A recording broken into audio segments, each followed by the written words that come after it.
Hello everyone, स्वागत है आप सभी का द सोशल क्लास के एक और नए वीडियो में। आज का जो वीडियो है इसमें मैं क्लास 12 का जो ज्योग्राफी है इसका चैप्टर 2 वर्ल्ड पॉपुलेशन, इसका जो मोस्ट इम्पोर्टेंट क्वेश्चन है वो लेके आया हूँ। इसमें आपको 3 मार्कर और 5 मार्कर दोनों टाइप का क्वेश्चन मिल जाएगा। आपको अगर ये कंप्लीट पीडीएफ चाहिए तो आप जो हमारा वेबसाइट है the social class dot in वहाँ पे विजिट कर सकते हैं। और इसके अलावा अगर आपको मतलब और भी नोट्स, एमसीक्यू और भी स्टडी मटेरियल्स चाहिए तब भी आप जाके हमारा वेबसाइट को विजिट कर सकते हैं। वहां पे आपको सब कुछ बिल्कुल फ्री ऑफ कॉस्ट मिल जाएगा। ठीक है, तो सबसे पहले हम लोग 3 मार्कर वाले क्वेश्चंस देखते हैं जो हम लोग के लिए बहुत ही ज्यादा इंपॉर्टेंट है इस चैप्टर से, एग्जाम पॉइंट ऑफ व्यू से। सबसे पहला जो क्वेश्चन है वो है define population distribution and population density. मतलब आपको पॉपुलेशन डिस्ट्रीब्यूशन और पॉपुलेशन डेंसिटी का डेफिनेशन पूछा गया है। ठीक है, तो इसमें आप जो है अच्छे से आंसर लिखिएगा। एक पॉइंट का कम से कम 2 सेंटेंस लिखिएगा ताकि आपको फुल मार्क्स मिल सके। जैसे कि जो आंसर है मैं यहाँ पे शॉर्ट में ही देता हूँ ताकि आपको मतलब पॉइंट टू पॉइंट याद रहे, इसको आप एक्सपेंड कर सकें। तो पॉपुलेशन डिस्ट्रीब्यूशन क्या होता है आपका? वे people are spaced over earth surface. ठीक है, मतलब ये अर्थ सरफेस पे किस तरह से लोग जो है स्प्रेड है उसी चीज को हम लोग क्या कहते हैं? पॉपुलेशन डिस्ट्रीब्यूशन कहते हैं। इस चैप्टर का पूरा कंप्लीट एक्सप्लेनेशन भी है हमारे चैनल पे, आप जाके देख सकते हैं। उसका जो नेक्स्ट है हमारा पॉपुलेशन डेंसिटी। पॉपुलेशन डेंसिटी क्या होता है? Ratio of number of people to land area measured as person per square kilometre. मतलब कि एक पर्टिकुलर लैंड एरिया पे कितने लोग रह रहे हैं उसी चीज को हम लोग क्या कहेंगे? Population density. ठीक है, जैसे कि 1 स्क्वायर किलोमीटर एरिया में 400 लोग रह रहे हैं तो उसका पॉपुलेशन डेंसिटी कितना कितना हो जाएगा? 400 पर स्क्वायर किलोमीटर। ठीक है, इसके बाद जो नेक्स्ट है हमारा फॉर्मूला। फॉर्मूला में क्या है आपका? डेंसिटी जो है मतलब पॉपुलेशन डेंसिटी का फॉर्मूला। तो density equal to population divided by area. मतलब हमारे पास जितना भी टोटल पॉपुलेशन है उसको जब हम एरिया से डिवाइड कर देंगे तो हमको क्या मिल जाएगा? पॉपुलेशन डेंसिटी मिल जाएगा। इसके बाद जो हमारा नेक्स्ट क्वेश्चन है, ठीक है, इसमें क्या कह रहा है? List 3 geographical factors affecting population distribution. 3 geographical factors के बारे में पूछा है जो कि पॉपुलेशन डिस्ट्रीब्यूशन को अफेक्ट करता है। काफी आसान सा क्वेश्चन है। ठीक है, सबसे पहला क्या है? Availability of water. मतलब कि फ्रेश वाटर जो है, जैसे कि आपका ड्रिंकिंग, एग्रीकल्चर इंडस्ट्री, इन सबको सपोर्ट करता है। ठीक है, जहाँ पे फ्रेश वाटर रहेगा वहां पे ज्यादा लोग रहेंगे। लैंडफॉर्म मतलब कि जो फ्लैट प्लेन्स होता है वहां पे ज्यादा लोग सेटल होंगे क्योंकि वहां पे सेटलमेंट्स इजी होता है बनाना। माउंटेन में ज्यादा लोग जाना प्रेफर नहीं करते हैं। क्लाइमेट का बात किया जाए तो मॉडरेट क्लाइमेट ज्यादा लोगों को अट्रैक्ट करता है। या तो ज्यादा डिजर्ट हो या फिर बहुत ठंडा जगह है, वहां पे बहुत ही कम पॉपुलेशन देखने को हमें मिलता है। जो थर्ड क्वेश्चन है वो क्या कह रहा है? Explain the difference between natural growth and actual growth of population. तो जो चैप्टर मैंने जब एक्सप्लेन किया था तभी मैंने आपको इन सब चीजों के बारे में बताया था। तो सबसे पहले देख लीजिए नेचुरल ग्रोथ क्या होता है। Natural growth is the difference between birth and death over a period. ठीक है, मतलब नेचुरल मतलब डायरेक्ट वर्ड से समझिए, नेचुरल मतलब जो नेचुरली होता है। ठीक है, कि कोई इंसान पैदा हुआ, कोई मर गया, उसका जो डिफरेंस है उसी को हम लोग क्या कहेंगे? नेचुरल ग्रोथ कहेंगे। एक्चुअल ग्रोथ क्या होता है? Natural growth plus net migration. ठीक है, जो आपका नेचुरल ग्रोथ हुआ है उसमें जब आप माइग्रेशन को ऐड कर देंगे, इन माइग्रेशन और आउट माइग्रेशन, मतलब इन माइग्रेशन को माइनस करेंगे आउट माइग्रेशन से। ठीक है, कि कितने लोग अंदर आए और कितने लोग बाहर गए। तो जब मतलब आप उसमें नेट माइग्रेशन को ऐड कर देंगे तो क्या हो जाएगा? एक्चुअल ग्रोथ हो जाएगा। ठीक है, एक्चुअल ग्रोथ जो है क्या चीज को रिफ्लेक्ट करता है? Both demographic and migratory changes. Actual growth जो होता है ज्यादा बेटर है क्योंकि वो आपको मतलब एक्चुअल पॉपुलेशन शो कर सकता है। ठीक है, लेकिन नेचुरल ग्रोथ जो है वो क्या कर सकता है? आपको बस नॉर्मल पॉपुलेशन शो करेगा जो नेचुरली बढ़ा है, बट जो माइग्रेटरी चेंजेस है उसको शो नहीं कर सकता है। फोर्थ क्वेश्चन क्या कह रहा है? What are push and pull factor in migration. ठीक है, पुश फैक्टर और पुल फैक्टर क्या है माइग्रेशन में, ये चीज पूछा गया है आपसे। तो पुश फैक्टर क्या है? Condition that drive people away from origin political unrest. मतलब कि पुश फैक्टर क्या है? ऐसा कंडीशन जिससे मतलब लोग जो है ओरिजिन से दूर जाते हैं। जैसे कि आपका कहीं पे पॉलिटिकल अनरेस्ट है, कहीं पे सेफ्टी सिक्योरिटी नहीं है, तो वो एक पुश फैक्टर हो जाएगा, वहां से लोग जाना चाहेंगे। पुल फैक्टर क्या होता है? आपका कंडीशन जो लोगों को अट्रैक्ट करता है, जैसे कि जॉब अपॉर्चुनिटीज हो गया अर्बन एरिया में, अच्छा एजुकेशन हो गया, ये सब जो चीज है ये सब मतलब अट्रैक्ट करता है। तो आप इसमें एक एग्जांपल्स भी दे दीजिएगा ताकि आपको मतलब बहुत ही अच्छे से मार्क्स जो है मिल जाए। 3 मार्क्स का क्वेश्चन है, आपको एटलीस्ट ट्राई करना है 4-5 पॉइंट को ऐड करिएगा ताकि आपको अच्छा मार्क्स मिल जाए। फिफ्थ क्वेश्चन क्या कह रहा है? Define crude birth rate and crude death rate. CBR और सीडीआर को आपको डिफाइन करने दिया है। क्रूड बर्थ रेट क्या है? नंबर ऑफ लाइव बर्थ पर 1000 पॉपुलेशन इन ए ईयर। ठीक है। नंबर ऑफ लाइव बर्थ पर 1000 पॉपुलेशन इन ईयर, मतलब कि हर 1000 पे कितना लोग पैदा हो रहे हैं उसको हम लोग क्या कहेंगे, क्रूड बर्थ रेट। सीडीआर क्या होता है, नंबर ऑफ डेथ पर 1000 पॉपुलेशन इन ईयर, मतलब कितना लोग पर 1000 पे मर रहे हैं उसको क्या कहेंगे, सीडीआर। तो उसको कैलकुलेट कैसे करते हैं, CBR calculated by B divided by P into 1000, मतलब कि इसका जो फॉर्मूला है, ठीक है, सीडीआर क्या है, D divided by P into 1000। ये फॉर्मूला का एक्सप्लेनेशन भी आपको हमारे वीडियो में मिल जाएगा, आप जाके वहां पे देख सकते हैं। सिक्स्थ क्वेश्चन क्या कह रहा है, describe one characteristic of stage one and one of stage three in demographic transition theory. आपको यहाँ पे स्टेज वन का एक कैरेक्टरिस्टिक पूछा है और स्टेज थ्री का एक पूछा है, तो आपको दोनों बता देना है। स्टेज वन में आपका हाई फ्लक्चुएटिंग, ठीक है, यहाँ पे बर्थ रेट ज्यादा होता है, डेथ रेट ज्यादा होता है, और पॉपुलेशन ग्रोथ जो है सो स्लो हो जाता है, क्योंकि जितने तेजी से लोग पैदा हो रहे हैं उतने ही तेजी से वो लोग मर भी रहे हैं।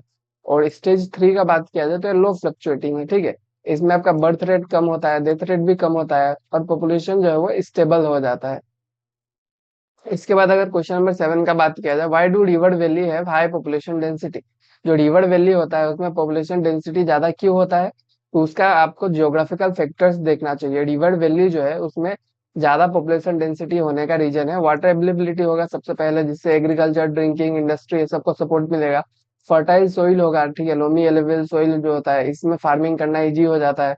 ट्रांसपोर्ट फैसिलिटीज मिलेगा, river facilitate navigation and trade, ठीक है, रिवर से जो है वो ट्रेड वगैरह किया जा सकता है, मतलब शिप्स के थ्रू। तो रिवर्स में जो है ट्रांसपोर्ट फैसिलिटीज भी मिल जाता है, तो इसलिए जो रिवर वैलीज है वो ज्यादा डेंसली पॉपुलेटेड होता है। क्वेश्चन नंबर 8 क्या कह रहा है, स्टेट टू सोशल और cultural factor influencing population distribution. Social और कल्चरल फैक्टर आपको एक्सप्लेन करना है, ठीक है, जो आपका पॉपुलेशन डिस्ट्रीब्यूशन को इम्पेक्ट करता होगा।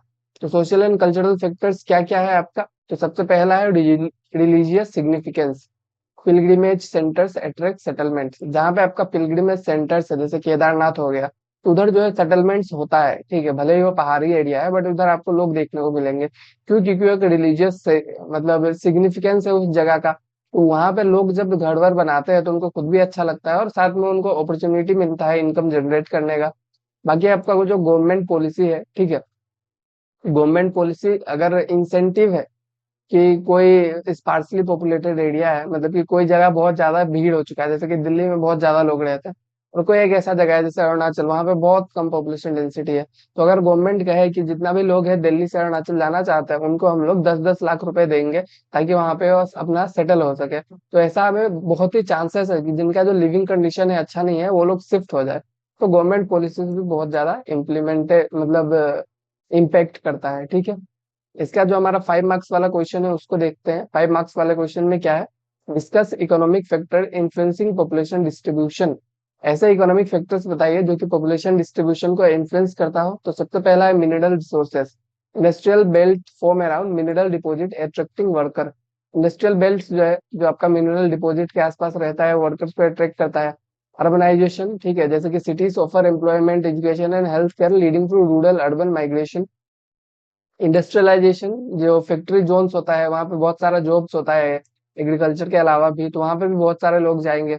इंफ्रास्ट्रक्चर अच्छा है, जैसे good transport and communication network है, तो इससे भी ज्यादा पॉपुलेशन डेंसिटी होगा। एग्जाम्पल क्या है, Kobe Osaka industrial region in Japan, ठीक है। जो सेकंड क्वेश्चन है वो क्या कह रहा है, explain the three component of population change with example. मतलब कि पॉपुलेशन चेंज का 3 कंपोनेंट्स को आपको एक्सप्लेन करना है एग्जांपल के साथ।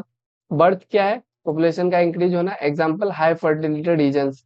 डेथ क्या है, decrease in population, epidemic outbreak, ठीक है। मतलब जब पॉपुलेशन कब डिक्रीज होगा, जब आपका पॉपुलेशन डिक्रीज होगा, जब मतलब डेथ जब होगा, ठीक है, तो वो कब होता है, ज्यादातर एपिडेमिक आउटब्रेक जो होता है, जैसे कोविड हो गया, कोविड में बहुत लोग मर गए। इस तरह से मतलब चीजों का आप देख सकते हैं। माइग्रेशन का बात किया जाए तो migration alter population through in migration and out migration, मतलब कि जो लोग हैं वो कहाँ पे है उस चीज को चेंज करता है किसके थ्रू, इन माइग्रेशन और आउट माइग्रेशन के थ्रू। इसका एक एग्जांपल है रूरल टू अर्बन माइग्रेशन, ठीक है।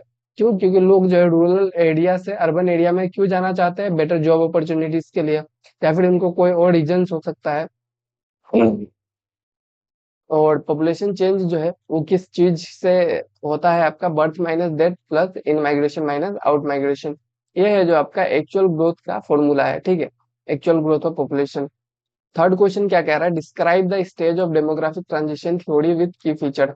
आपको क्या करना है, जो डेमोग्राफिक ट्रांजिशन थ्योरी है उसके स्टेजेस को डिस्क्राइब करना है।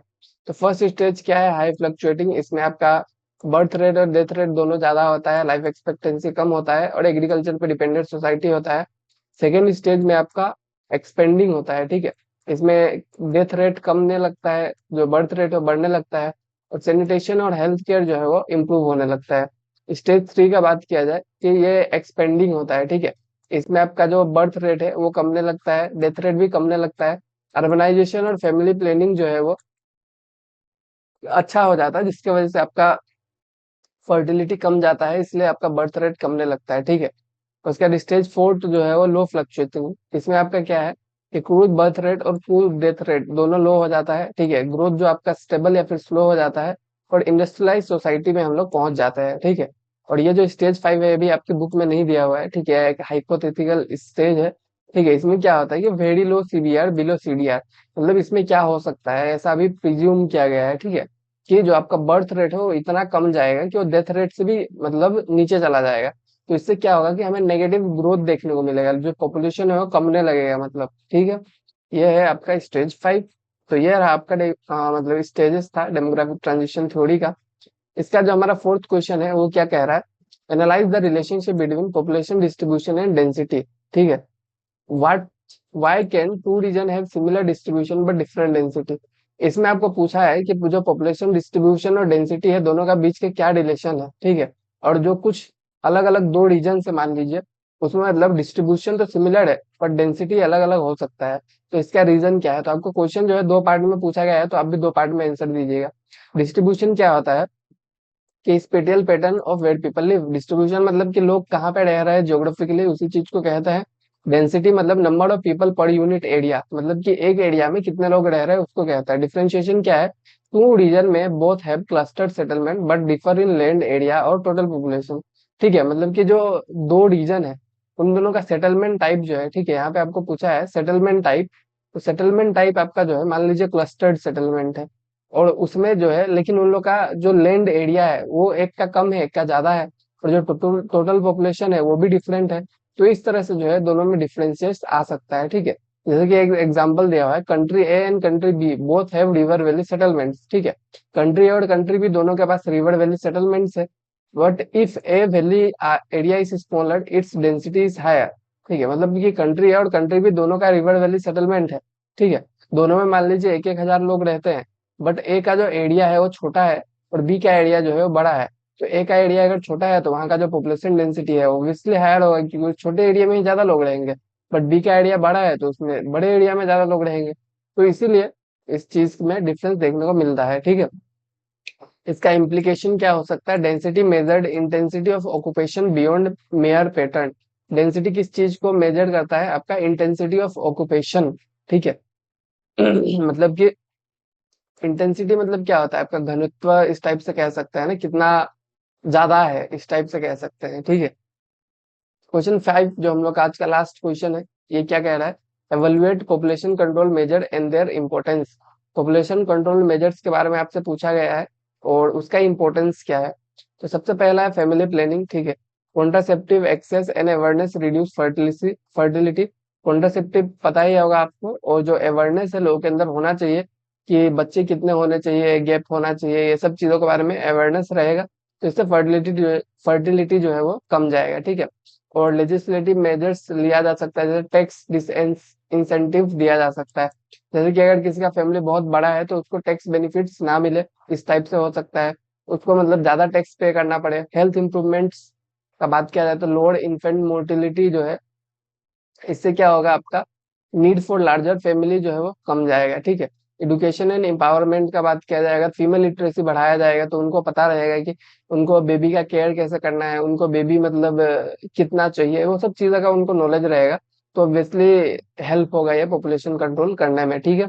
और उसमें डिले मैरिजेस इन सब चीजों के बारे में बताया जाना चाहिए, कि जैसे कि आपका जो शादी है उसका भी एक टाइम होता है, मतलब आप टाइम से पहले शादी नहीं करना चाहिए, इससे और भी ज्यादा बच्चे पैदा होते हैं, इस सब का कुछ चीजें हैं, वो सब एडुकेशन ये सब जरूरी है। उसके बाद इसका सिग्निफिकेंस क्या है कि control rapid growth to ensure sustainable resources use, ठीक है। इससे जो हमारा रैपिड ग्रोथ हो रहा है पॉपुलेशन का, वो है जो है वो कम हो जाएगा, कंट्रोल हो जाएगा। ठीक है, बाकी आपने जो है पढ़ा उसके लिए धन्यवाद। और आप जो है हमारे वेबसाइट को विजिट कर लीजिए, टेलीग्राम का लिंक भी आपको डिस्क्रिप्शन में मिल जाएगा, वहां पे भी ज्वाइन कर लीजिए। आपको पीडीएफ, नोट्स, एमसीक्यू सब कुछ मिलते रहेगा। ठीक है, और आज के वीडियो में